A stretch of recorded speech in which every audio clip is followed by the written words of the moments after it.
I'm just calling. I've heard you say on several occasions that there's no proof of anything that's supernatural, or no evidence of anything that's supernatural, and then I hear. I'd correct that slightly. I'd correct that slightly. I'd say there's not sufficient evidence to believe, because people will call anecdotal evidence evidence. There's not sufficient evidence to believe that anything supernatural is real, and the very, and this is going to sound strange to say, but the nature of the supernatural appears to be blocked from investigation. We can only investigate the natural world, and until we can demonstrate that the supernatural is real, and that it can affect reality, and that we have a way to detect when it's affecting reality, we can't make any pronouncements about it. It's simply an unfalsifiable, untestable proposition that anything supernatural exists. So it only exists like on a chalkboard, theoretical physics or whatever. Like, because I hear Lawrence Krauss talking about particles that pop in and out of existence. Sure, but that's not supernatural. That sounds supernatural to me. Well, that's probably because are you a quantum mechanics expert? Well, it meets the definition of the word supernatural. No, it doesn't. No, so supernatural is something that is not a part of nature, but it's not defined by general relativity and not bound by natural law. No. The word natural versus supernatural at no point does the theory of general relativity define what is natural versus what is supernatural. Scientific models are tentative explanations based on the best available evidence. If we find out, for example, that Newtonian mechanics is wrong, and it is in some context, what we've discovered is something new, and that's where you get to, general relativity and eventually to quantum mechanics. If quantum mechanics is describing the natural world, and it specifically describes virtual particles, which are actual particles, even though they're called virtual particles, anyway, if they're popping into existence, if this is a function of what quantum mechanics predicts, quantum mechanics is not reaching out to something supernatural to make that prediction. It is a model that is making predictions based on the facts of the natural world. So we don't define natural or supernatural based on what we understand right now. We don't say that because this model or this theory defines the world thus and so, that anything else outside of that is supernatural. Because the reality is there are things outside of that model that we're going to discover which are natural and become part of the description of the universe. Oh, okay. Well, see, there's an atlas detector on the Large Hadron Collider that has basically completely dismissed the supersymmetric model for particle physics. So that leaves no explanation for the mass of the Higgs field besides design. Okay. So you're now claiming that, and no. You're claiming I'm not a physicist. You just did. Okay. I'm not a physicist, but what you've said is, hey, we've now disproved this, and the only remaining explanation is design. How did you determine that there are no other possible explanations other than design? And how did you determine that design is actually a possible explanation, a viable explanation? Well, design has to be a viable explanation. There's the appearance of design. No, it doesn't. You cannot say that this has to be a viable explanation. What if, in fact, there is no God and no design? You can't say that something is a viable explanation unless you have a demonstration that it is probable, that it is likely, that it is possible. The whole point is to find out what there is and to infer what there could be given whatever evidence you have to work with. But we explain things in terms of other things that we understand. You don't just get to infer whatever you feel like. How did you rule out universe creating pixies? How did you determine they're not a possible explanation? Because then how do you know that it was pixies? I don't know that it was pixies. I'm asking you how you ruled it out to say the only remaining explanation is an intelligent designer. And these pixies, by the way, I'm describing aren't intelligent. They just produce universes. I don't rule things out. I only rule things in. No, you ruled them out when you said the only remaining explanation is this, and you haven't even demonstrated that explanation is a possibility. See, I support front-loaded intelligent design theory, which is not a religion. It's not science either. Well, I mean, I would disagree. Like, Like you'd be wrong. Don't you need to demonstrate a designer before you can talk about whether something was designed? Not necessarily. No, we don't have to define God or describe God. We can't. We have no evidence of that. But the thing here is that the thing here is that you can't, if you present an argument that is based on a fallacy, then we cannot say that it's true. And to say that because we've ruled, sorry? I'm sorry, I don't understand what the fallacy is. The argument from ignorance. You're saying that, well, actually, in this case, it's the argument from incredulity, that we haven't found another explanation, therefore this is the only one that's left. And there's two problems here. Not only have you ruled out all possible other explanations, which would require you to know everything about the universe, but you've also ruled in an explanation without any way to demonstrate that it's possible. There's no evidence that there is any other, that there are any other answers. There's no evidence right now for you. You're going on future knowledge that you. No, you're going on future knowledge. You don't get to say that it's possible there's a God until after it's been demonstrated that it's possible that there's a God. I can say that it's possible that there's. Well, you can say it, but saying it doesn't mean that it's true or reasonable. That's the point. I can say it's universe farting pixies. But how do you know they're farting? I'm saying, how do you know that they're intelligent? I'm saying that the same justification that you use to say we haven't, let me finish, we haven't found an explanation, therefore it must be intelligent design. That same argument is what I'm using to say we haven't found an explanation, therefore it's universe farting pixies. I mean, but you don't know that they're farting, though. Where's your evidence?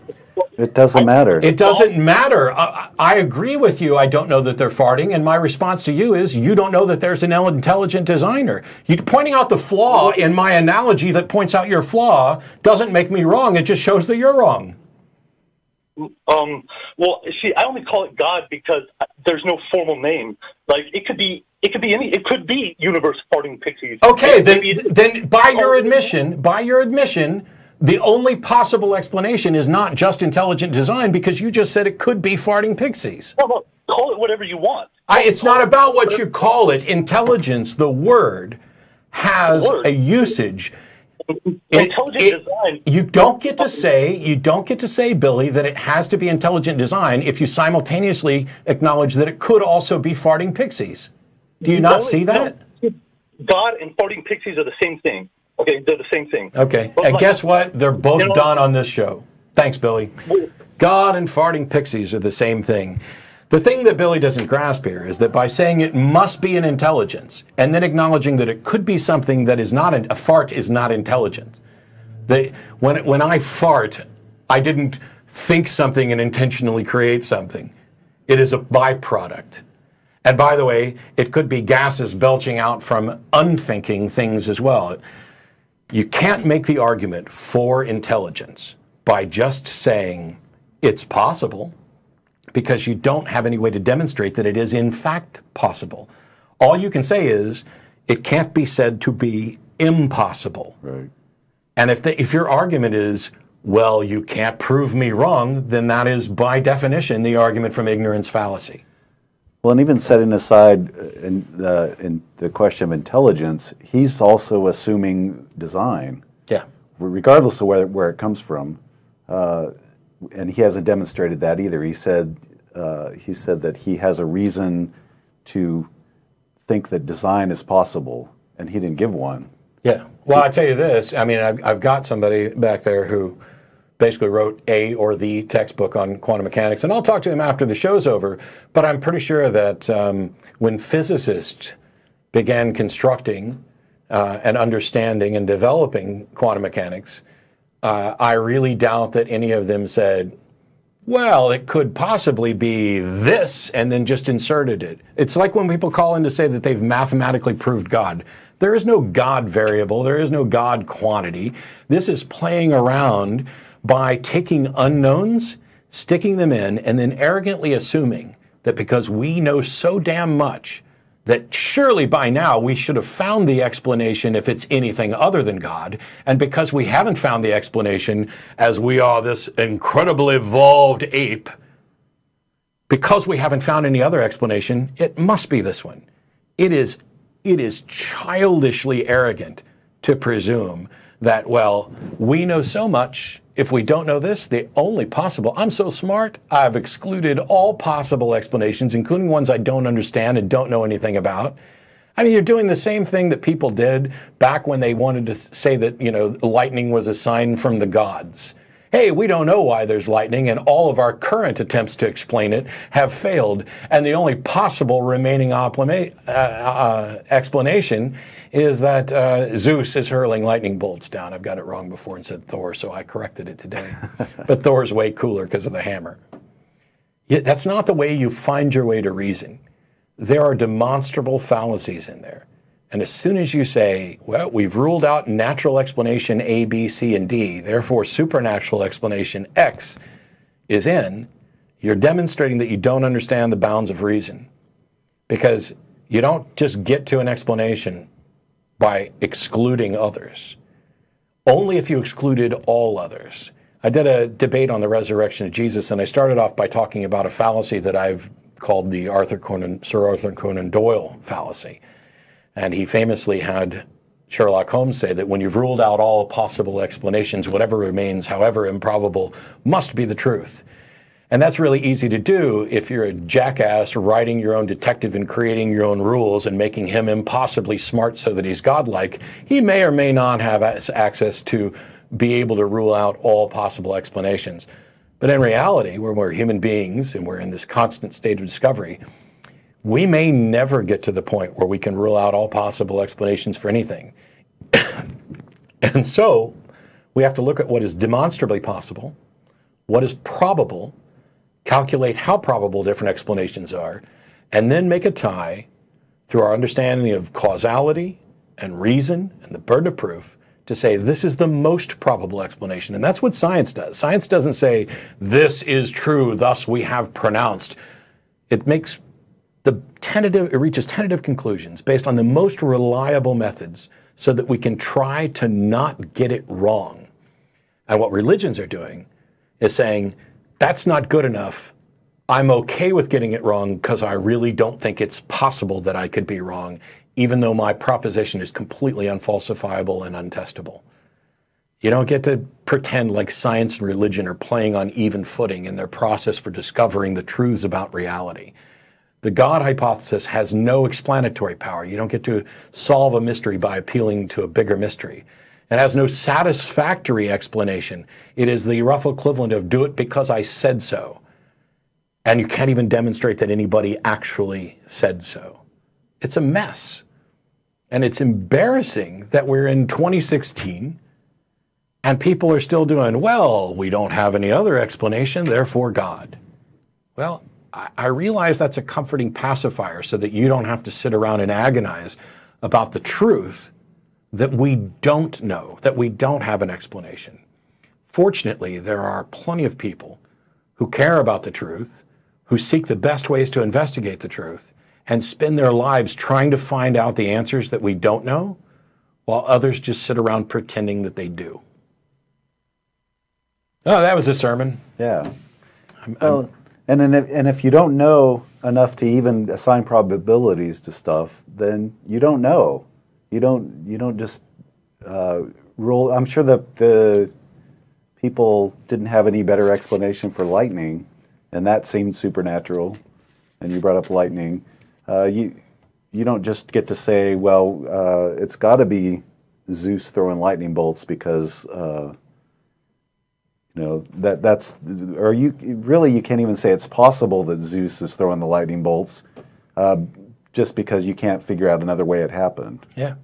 So. Yeah, probability is nice, but at a minimum begin with the demonstration of possibility. And I had a long conversation with my friend Blake Junta about this, and his position is everything's possible until it's been proved impossible, and that's just wrong. What you can say is nothing is impossible until it has been proven impossible, and nothing is possible until it's been proven possible. There must be a demonstration there. Unless by possible you mean something that's so infinitesimally, I can't speak, possible at the quantum level, like, a monkey may materialize in front of me because randomly, it's possible if you're willing to talk about something that's so unlikely in the real world. But even that, in that context, we are talking about a demonstrable possibility that the laws of nature in the real world don't preclude this. As soon as you start talking about what's possible in the supernatural realm, you have departed from reasonable conversation, because you're talking about something you can't possibly investigate. You're talking about something that you know nothing about and something that may not even be real. It may be that the natural world is all there is, and that the supernatural is a fictitious invention developed from our own ignorance and fear of not being able to explain everything.